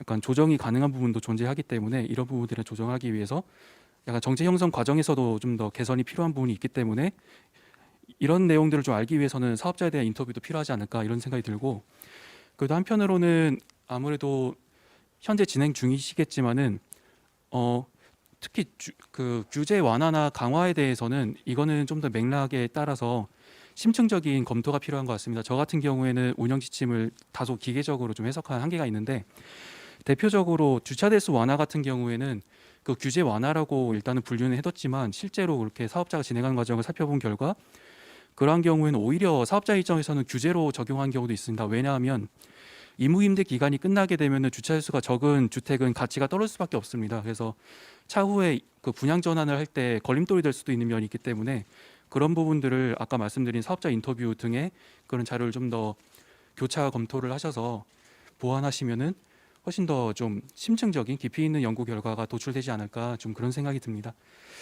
마지막으로 몇 가지 제 시간이 거의 다 끝나가니까 질문 사항을 저자분들께 드리고 답변을 드릴 수 있으면 좋겠는데, 한꺼번에 드리고 그 중에서 답변이 가능하신 부분들 이렇게 몇 가지만 받을 수 있었으면 좋겠습니다. 첫 번째로는 아무래도 제가 좀 읽어봤을 때에는 좀 내재되어 있는 그런 연구 질문으로서 좀 개인적으로 느껴지는 바는 아무래도 그런 생각이 내재되어 있는 것 같아요. 그러니까 청년 당사자들이 청년 정책 형성 과정에서 좀 더 주도적인 역할을 해야 하지 않을까? 약간 당사자성이 존중돼야 되지 않을까라는 생각이, 그런 관점이 있는 것 같아서 그런 부분에 대해서 청년 당사자들의 현재의 권한과 역할은 어떠했는지에 대한 저자의 평가와 현재 그러면은 문제점과 한계점, 그리고 어떤 방향으로 개선되어야 할지에 대해서 저자의 좀 생각을, 말씀을 여기 시청하고 계신 분들도 듣고 싶어 하실 것 같아서 질문을 드리고요. 한편으로는 그 기브 앤 테이크 방식에서 좀 한계로 지정되는 게 용도 지역 변경과 같은 기브는 영원하고 그 임무임대 기간 같은 경우에는 한정적인데, 그나마 역세권 청년주택은 그나마 나은 게 서울시가 지분을 갖고 있기 때문에 그 부분은 계속해서 관리할 수 있다는 게 그나마 나은 거긴 하지만, 이게 과연 형평을 이루는가, 이 정책이 과연 지속 가능성이 있을까라는 부분에 대해서의 저자의 생각을 좀 여쭙고 있습니다. 네. 역세권 청년주택 정책 형성 과정에서 이제 청년들의 역할에 관해서 저희도 굉장히 관심 있게 봤는데, 우선 청년들이 총 한 3가지 역할을 하게 됩니다. 우선 첫 번째는 형성 과정에서 서울시에서 자문을 하기 위해 민달팽이 유니온을 몇 차례 정도 회의에 부른 경우가 있고요. 그리고 민달팽이 유니온에서 이슈화를 위해서 그러니까 비판 논평을 냈고, 그 다음에는 2018년 서울 청정넷에서 본격적으로 대응을 하게 되는데 사실 2016년에 저는 청년 단체들이 조금 더 적극적으로 이슈화를 위한 노력을 했어야 된다고 생각합니다. 사실 그때 움직임들이 좀 적었어요. 생각보다 청년 단체들의. 근데 2018년에 와서 문제 제기를 해서 실제로 조금 나은 방향으로 나아가기는 했지만 여전히 이미 사업 모델이 확정된 상태에서 어느 정도 피드백을 하는 것이었고 주장을 하는 것이었기 때문에 반영에 조금 한계가 있지 않았나라는 생각을 가지고 있고요. 그리고 기브앤테이크 방식은 사실 저희도 이것이 뭐 어떻게 나아가야 된다는 정확한 방향성을 이야기를 하긴 조금 어렵긴 하지만 어쨌든 계속 도심에 민간임대주 이제 공공임대나 민간임대 등 공적임대주택을 공급해달라는 수요는 계속 올라갈 수밖에 없고 계속 공공과 민간은 협력을 해야 될 텐데 제가 한 가지 우려되는 건 이미 저희가 생각했을 땐 사업주들한테 조금 유리한 방식으로 정책이 초기 모델이 형성이 돼서 이것들이 계속 경로 의존을 하게 되지 않을까. 보다 청년들 주거 안정을 위한 방향으로 돌리기 위해선 어떤 사업 모델이 더 도입돼야 되나 저희도 고민 중에 있기는 합니다. 네. 네, 두 분 발제자님과 성우님의 토론 잘 들었고요. 이어서 그 유튜브 댓글에 올라온 질문들에 대해서 좀 답변을 하면 좋을 것 같습니다. 일단 쇼 성준 박님인 것 같은데 궁금한 게 있는데 역세권 청년주택 시행자 말로는 임대료 측정 기준은 서울시에서 감정원에 의뢰해서 그 기준에 측정되는 거면 그건 서울시에서 가격을 정해주는 것인지 말씀을 주셨는데요. 일단 이 부분은 제가 그냥 좀 간단하게 말씀을 드리면 기본적으로 행복주택도 그렇고 역세권주택도 그렇고 시세 대비 임대료 산정을 하다 보니까 감정평가 한국감정원이죠. 감정평가를 통해서 임대료가 산정될 수밖에 없는 부분은 아까 기준값으로서 감정평가액이 산정이 되는 부분은 있지만 아무래도 그 민간 임대분에 한해서는 그 민간 사업자들과 서울시 그리고 저희 같은 시민사회단체들이 들어가 있는 운영자문위원회 앞에 발표에서 살짝 말씀해 주셨죠. 운영자문위원회에서 결정되는 부분이 있고요. 공공임대분은 뭐 SH 내에서 공공임대로 공급을 하는 거다 보니까 SH에서 결정을 하는 것으로 알고 있습니다. 중절모 라이언님과 드림고님의 질문을 제 생각에는 각각 발제자님과 토론자님이 나눠서 답변해 주시면 좋을 것 같은데요. 중절모 라이언님은 공공이 민간에서 아예 건물이나 택지를 사들여서 소유권을 시청, 구청으로 하면서 판매하는 게 어려운지에 대한 질문을 주셨어요. LH 청년 주거 지원에도 두 종류가 있어서 민간 임대 지원이나 LH 소유의 그러니까 매입 임대 주택의 유형을 말씀하시는 것 같아요. 소유 임대 지원이 있는데 후자가 확인 절차가 생략이 돼서 바로바로 입주가 돼서 선호도가 높다고 합니다. 이런 의견을 주셨는데 이 부분에 대해서 약간 성훈님이 답변을 주시면 좋을 것 같고 이어서 그 하나 더 질문을 드리면 드림고님이 서울시 청정 내 주거 분과의 정책 제안 내용에 대한 설명을 좀 더 자세히 설명해 주실 수 있냐고 하셨는데 이 부분에서 발표자님들이 해주시면 좋을 것 같습니다. 성훈 선생님 먼저 해주시면 좋을 것 같습니다. 네, 김성훈입니다. 질문해 주신 분의 말씀은 그러니까 요약을 하자면은 좀 더 그 서울시가 SH공사 등을 활용해서 좀 약간 매입을 해가지고 공급을 하면은 그게 문제가 좀 많이 해결되지 않겠느냐라는 의견이신데 하여간 이 정책 자체는 일종의 민간임대주택입니다. 그래서 민간임대주택 정책을 하게 된 가장 큰 이유는 공공재정이 한정되어 있기 때문에 민간의 투자를 활용해서 그 지렛대로 레버리지 효과를 누려보겠다라고 하는 그런 취지가 있는 거라서 그렇다고 한다면은 서울시가 직접 공급하자면 이제 공공임대주택을 공급하면 되는 것이기 때문에 이 정책이랑은 궤가 조금 다를 수는 있을 것 같아요. 하지만 이 연구 본문에서도 좀 지적하고 있는 것처럼 좀 그런 한계를 나름대로 좀 해소해 보고자 SH공사의 역할을 좀 더 확대하는 방향으로 정책이 개선되어 가고 있는 중이기는 합니다.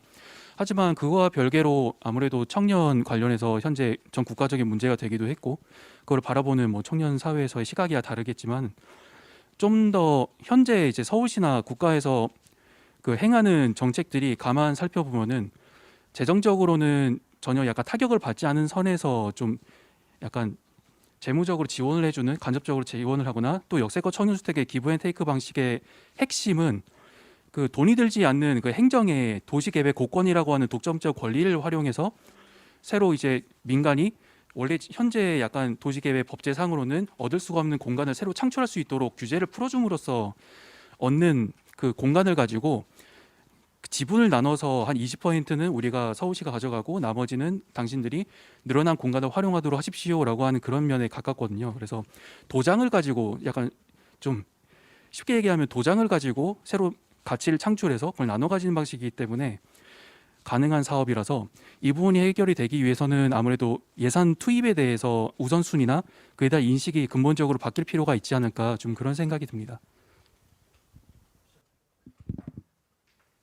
2018년 당시 서울시 청년정책 네트워크 주거분과에서는 우선 첫 번째는 당시 청년들이 좀 공식적으로 역세권 청년주택을 서울시와 논의할 수 있는 그런 TFT나 장이 없었습니다. 그래서 첫 번째로 역세권 청년주택 사업 공동논의기구를 만들어달라라는 주장을 첫 번째로 했었고, 그리고 두 번째로는 역세권 청년주택 공공성이 너무 떨어지는 모델이니 공공임대주택이랑 민간임대 특별공급분의 비중을 늘려라. 그리고 민간임대주택 중에 저소득 청년들을 위한 특별 공급분 주택도 훨씬 더 키워라. 그리고 마지막 세 번째로는 역세권 2030 청년주택 입주 전 공급 기준이나 지원 내용 및 공급 확대 방안을 훨씬 더 보완해서 앞으로 사업 모델을 고쳐 나가라라는 주장들을 했었고요. 이 중에서는 첫 번째 공동논의기구를 만드는 것만 사실상 통과가 되었습니다. 그래서 그 뒤에 청년들이 공동기구를 만든다기보단 청년들이 기존의 운영자문위에 들어갈 수 있게 되는 그런 결론이 났었네요. 네. 세 분 선생님의 말씀 잘 들은 것 같습니다. 저희가 약간 한정된 시간에 진행이 되다 보니까 더 많은 토론을 하지 못하는 점에 대해서 양해를 구하고요. 그러면 일단 이것으로 저희 세션의 두 번째 발제는 마치도록 하겠습니다. 네, 세분 고생하셨습니다. 네, 그 앞에서 이미 말씀드리긴 했지만 이렇게 저희가 또 발제자님과 토론자님의 자리 교대 시간이 있어서 제가 잠시 여러분들과 짧게 토크를 하겠고요. 저는 너무 감사하네요. 지금 계속 유튜브 실시간 채팅에 들어와 계신 분들 보니까 한 40분, 40명 정도가 계속 꾸준히 계셔 주시는데 이렇게 청년학회 세션에 많은 저희 세션뿐만 아니라 서울 청년학회에 많은 관심을 가져주시는 게 제가 서두에도 말씀을 드렸지만 청년 문제이기도 하고 사회 문제를 청년 당사자들이 풀어가는데 많은 분들이 관심이 있는 것을 좀 확인하는 것 같아서 너무 좋은 것 같습니다.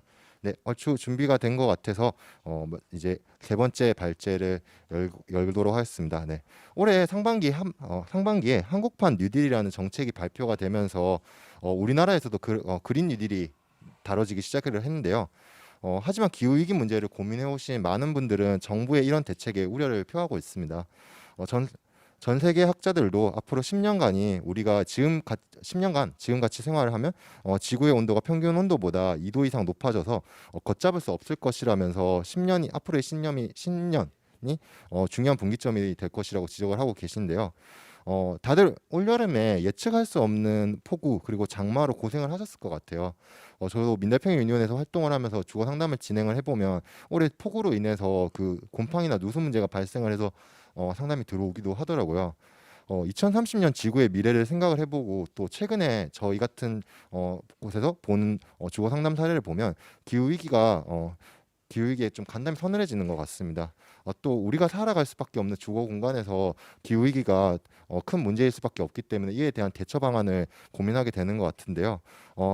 장윤석, 소하연, 이나경 선생님은 이와 같은 기후위기 시대에 주거 토지 담론의 전환을 모색하는 연구를 진행하고 계시고 김유미 선생님의 토론과 이것이 어우러져서 기후위기 문제와 주거 문제를 함께 고민할 수 있는 발표가 될 수 있을 것 같습니다. 네, 이나경 선생님의 발표 박수로 청해 듣도록 하겠습니다.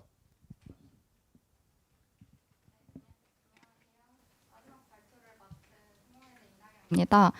기후위기 시대 주거 토지 문제의 전환 담론 모색이라는 주제로 발표를 진행하겠고요. 그 자료집 글이 좀 긴데 이게 연구 원고에 가까워서 PPT를 함께 보시면 되겠습니다.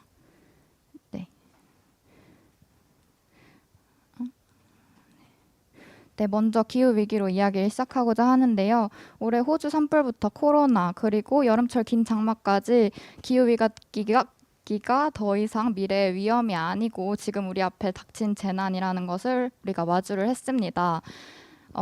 인류가 멸종 위기에 처했다라는 표현도 더 이상 어색하지 않습니다. 이 과정에서 주거 불평등이 극명하게 드러났는데요. 코로나19는 기후위기의 한 부분입니다.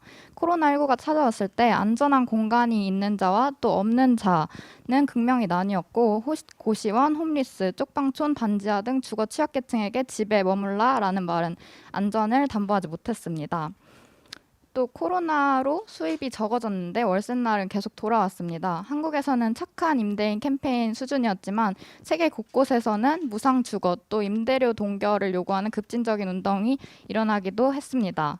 그리고 또 한편 여름 장마로 전국 곳곳의 수재민이 학교 체육관, 마당 텐트에서 잠을 청해야 했는데요. 옥스팜 보고서에 따르면 기후변화로 인한 태풍 그리고 산불, 홍수 등으로 전 세계적으로 연간 2천만 명이 집을 잃고 난민이 된다고 합니다. 기후위기는 21세기의 인권 침해 주범이라는 의견에 동의할 수밖에 없습니다. 우리에게 평등한 토지, 안전한 집, 생태적 공간의 중요성이 점점 커져가고 있습니다. 주거 취약계층인 청년 세대는 이 재난을 고스란히 경험하지만 별다른 선택지가 없습니다. 이 기저에는 무엇이 있을까요? 바로 주거, 토지가 기본적인 권리나 공공재로 보장되지 못하고 상품화되는 자본주의 체제를 짚을 수 있습니다. 또한 한국 경제는 서울 집중적으로 개발 발전해 왔는데 이때 일자리, 문화, 교육의 불균등한 발전은 부동산 자본을 형성하고 자산 불평등을 심화시켰습니다. 집값이 오르면 누군가는 기뻐하겠지만 가진 것 없는 청년들의 부담은 더욱 가중됩니다.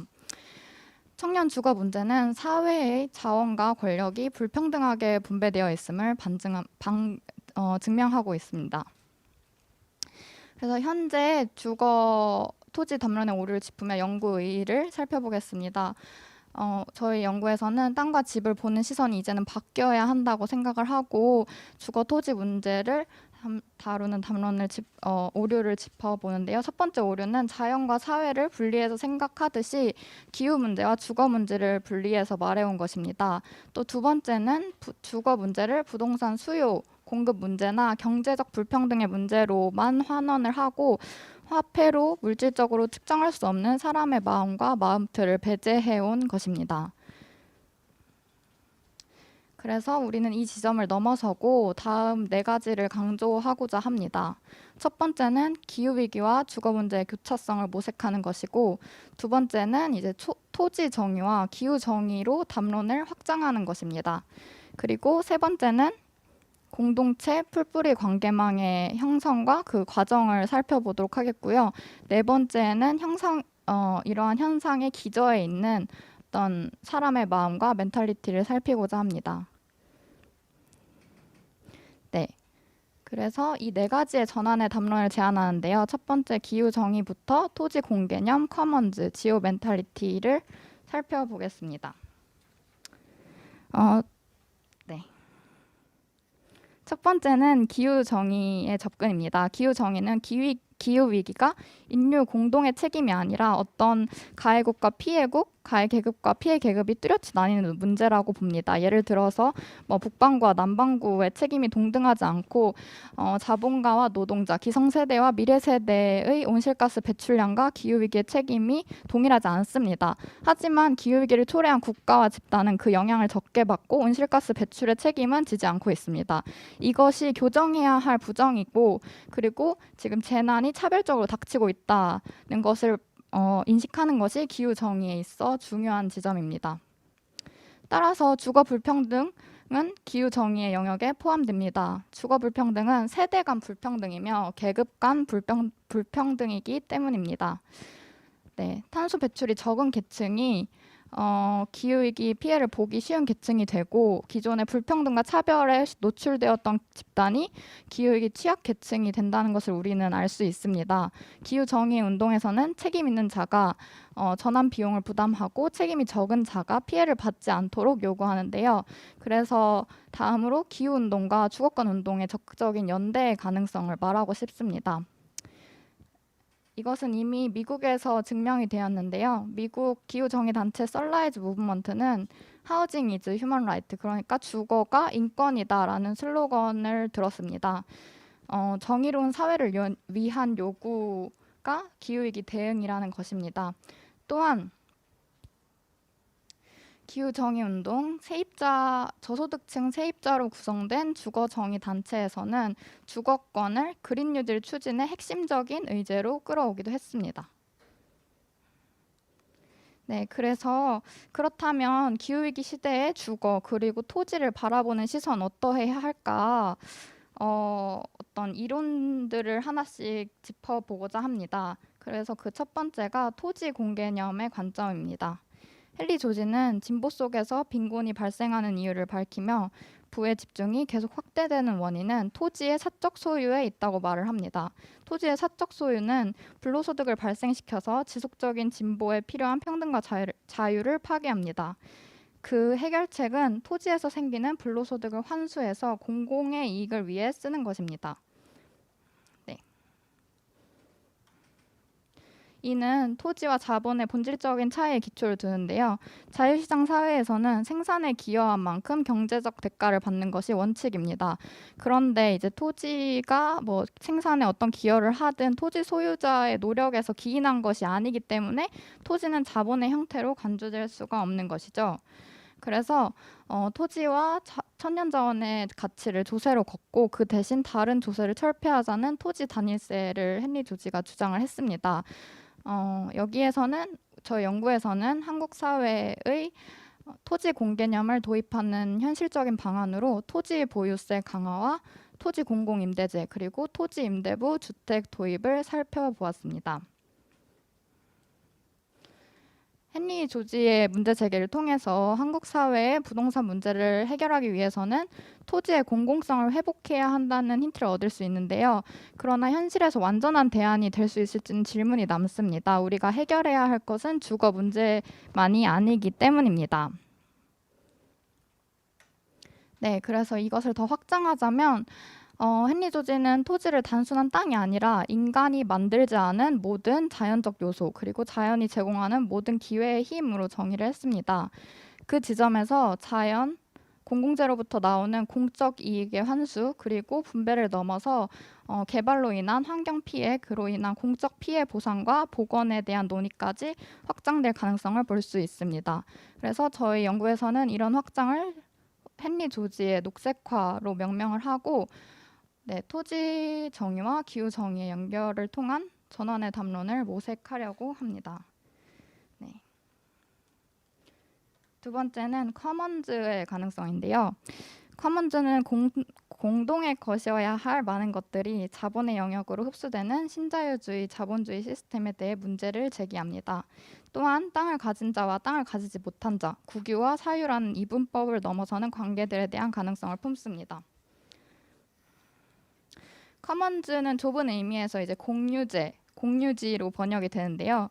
기존의 공유지에 대한 편견은 이 하딘이 말한 공유지의 비극처럼 주인이 없는 목초지가 있을 때 너도 나도 자신의 이익을 챙기려 하기 때문에 결국 공유지인 땅이 황폐화될 것이라는 예측입니다.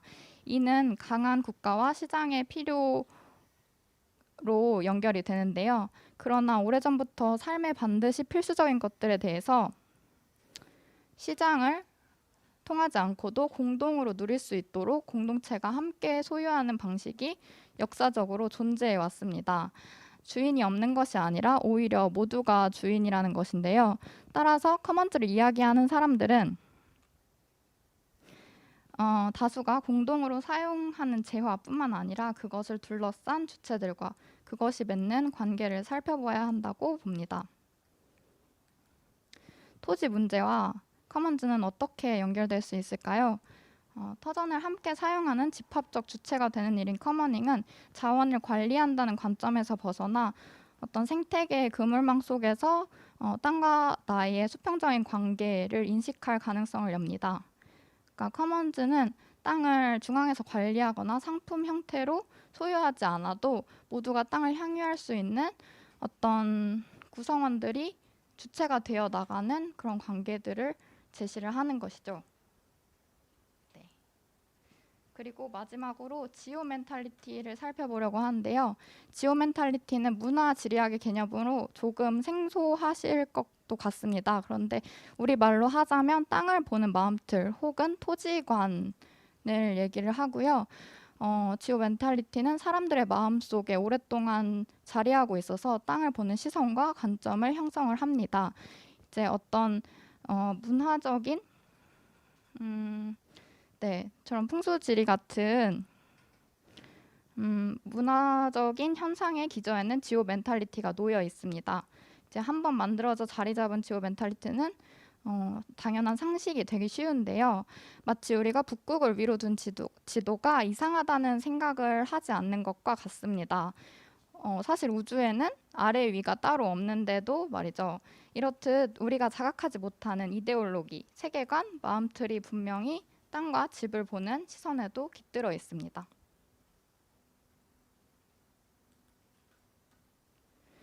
지금 우리가 사는 곳을 사는 것으로, 그리고 발붙이고 사는 터전을 사고 파는 재화로, 집이 아니라 부동산으로, 자연을 자원으로, 모두의 땅이 아니라 내 땅으로, 빌려 쓰는 지구가 아니라 소유하는 지구로 바라보고 있습니다.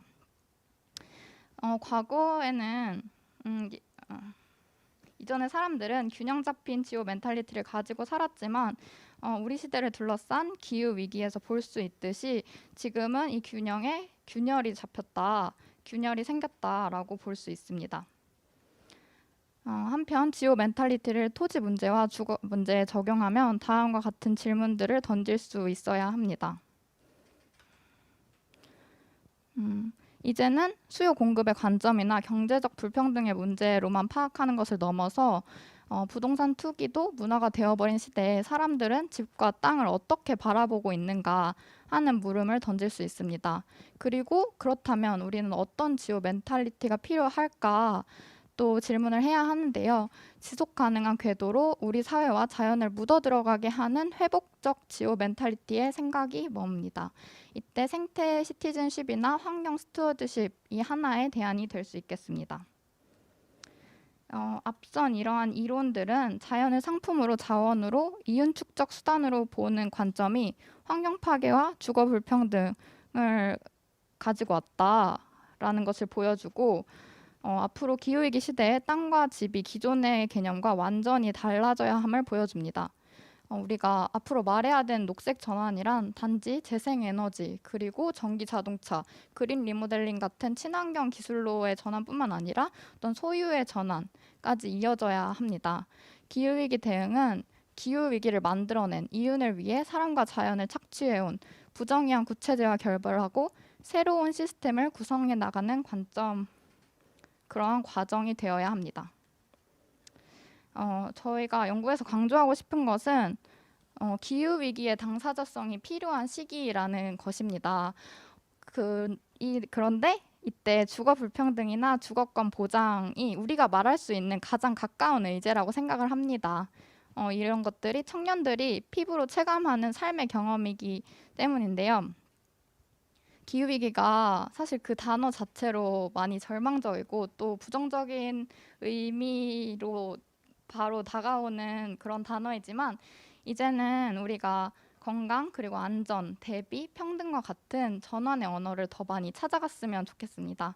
당사자들로서 우리가 어떤 담론을 만들어갈지 어떤 목소리를 낼지 함께 고민합시다. 네, 감사합니다.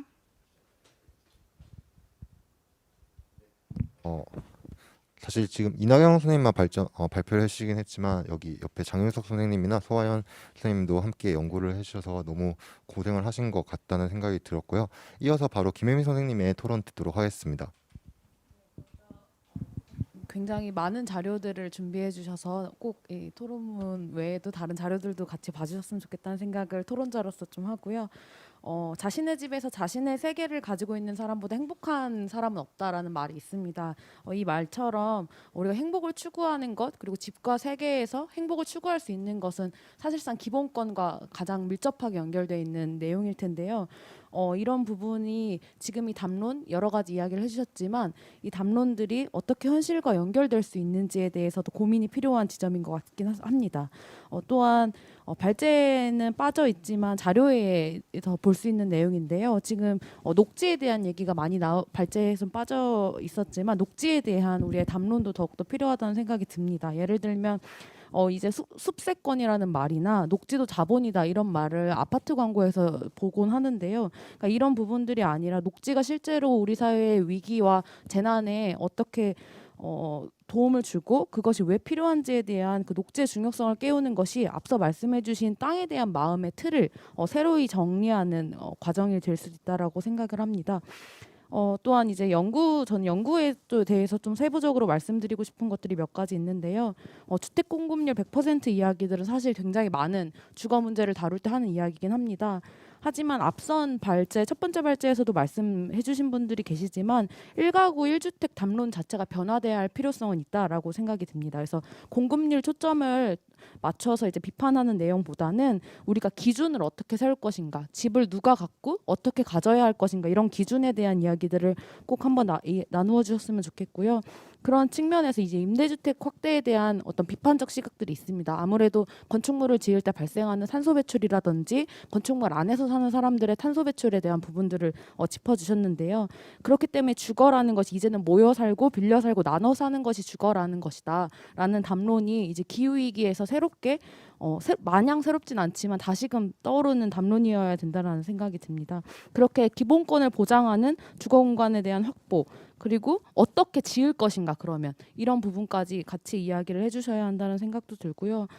또한 연구를 보면서 조금 더 채워졌으면 좋겠다라는 생각들이 들었는데 빈곤과 불평등의 다차원 분석 같은 연구들을 좀 살펴보시면 좋겠다라는 생각도 듭니다. 제가 이제 토론문은 발제하신 선생님들께는 드렸는데요. 이제 칼디트 호프만 연구를 보면 진위 개수를 비판하고 사회 불평등의 실제 규모를 측정하기 위해서 다른 척도나 보완됨이 필요하다 이런 주장들이 있습니다.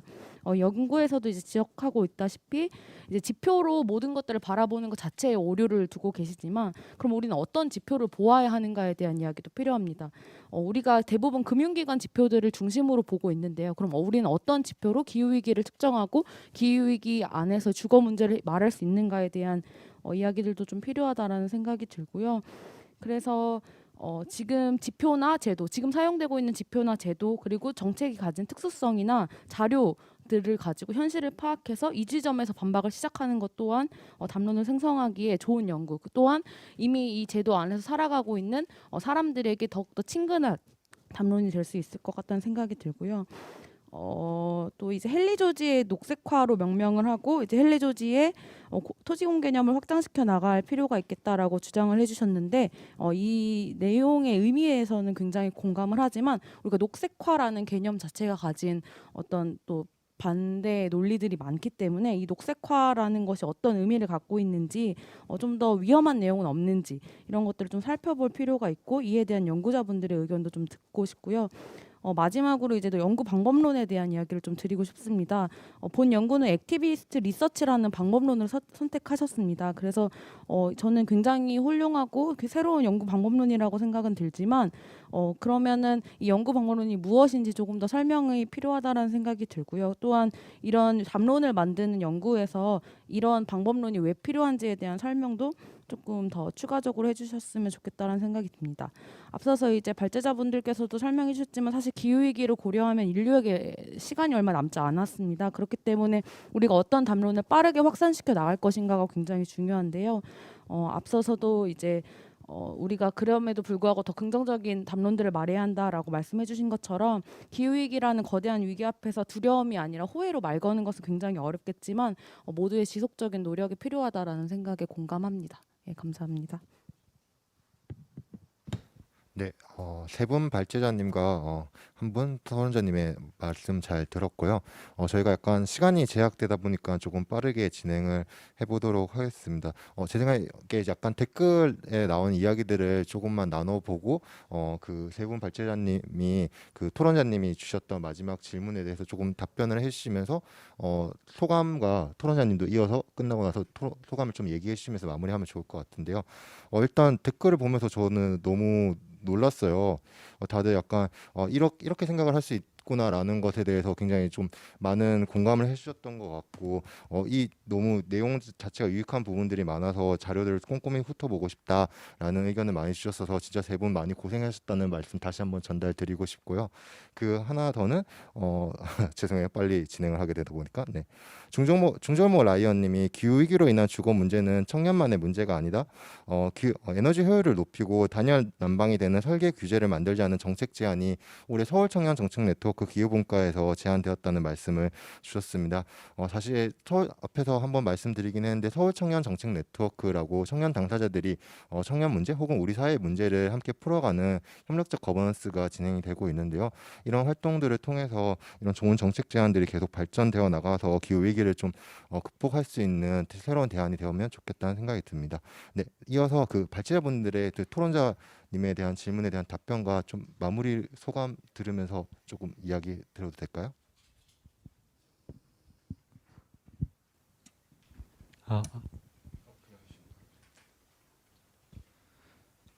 네, 그 토론자님께도 발표해준 나경에게도 고마움을 전하고요. 그 혜미님께서 주신 그 질문들에 대해서 답을 먼저 전해보고자 합니다. 일단 첫 번째로 그 저희 연구의 중요성에 대해서 너무 깊게 공감을 해주셔서 이제 복지 연구를 하시는 혜미님께 그런 말씀을 들으니까 굉장히 좋았고요. 주거의 회복 탄력성이나 녹색 건축, 기후 위기에 대응하는 집은 어때야 하는가 등등 많은 의제들을 말할 수 있을 것 같습니다. 이제 헨리 조지 녹색화에 대해서 이제 취지에 공감하시면서도 경계를 전한다는 말씀에 이제 인상이 깊은데요. 왜냐하면 우리가 섣불리 녹색화를 명명하는 것이 자칫 녹색 분칠 혹은 그린워싱이 될 수 있는 가능성을 늘 염두에 두어야 한다고 생각을 합니다. 일례로 저희 연구는 대안으로 그린 뉴딜을 굉장히 깊게 검토를 하고 있는데요. 저는 그린 뉴딜 활동가로서 그린 뉴딜은 두 가지가 있다고 생각을 합니다. 하나는 원래 지금 기후 운동의 맥락에서 우리에게는 닥친 기후 위기와 이 극심한 불평등을 같이 해결해 나가야 한다는 어떤 밑으로부터의 풀뿌리 운동이 있는가 하면 이제 수직적인 그린 뉴딜이 그 그린을 붙였지만 그것은 사실 기후 위기 대응을 하지도 혹은 불평등을 해소하지도 못하는 그런 어떤 구린 뉴딜이 된 거죠. 네, 그 부분에서 헨리 조지의 아이디어를 가져올 때 헨리 조지가 처음에는 토지 불평등에 대해서 깊게 강조를 했지만 우리는 지금 녹색화 헨리 조지의 생태학을 가져와서 이 불평등을 해소하는 것 그리고 이 토지를 공공하게 나누는 것이 그 생태 문제까지 해결할 수 있는 차원으로 넘어갈 수 있겠다라는 점을 강조할 수 있겠습니다. 그리고 액티비스트 리서치라는 방법론에 대해서는 오늘 이 자리도 연구 활동가들을 모으는 자리인데요. 기후 위기 시대, 그러니까 즉 우리에게 보수적으로 말해서 IPCC에 따라서 7년밖에 남지 않은 이 시점에서 우리 연구는 무조건 우리 세상 자체를 근본적으로 변화시키는 길로 활동일 수밖에 없다는 생각에서 이 액티비스트 리서치라는 방법론을 강조했던 까닭이고요. 저 연구가 이제 일반적인 그런 학술 연구와는 사뭇 다른 점이 있다는 생각이 듭니다. 근데 그 부분에서는 경계를 허문다라는 부분이 강조될 수 있겠는데요. 어떤 객관적 거리두기로 이런 사실이 있었어 이런 거야라고 말을 하는 게 아니라 지금 우리 시대의 가장 당면한 위기를 짚고 이거를 어떻게 맞닿아서 풀어갈 수 있는지에 대한 실질적인 해법과 대안에 대한 고민까지 가져간다. 그리고 지금 각지에서 활동하고 있는 사람들의 목소리를 깊게 듣고 연구자로서 우리도 참여한다라는 면의 의의가 있다고 말씀드릴 수 있겠습니다. 저는 일단 여기까지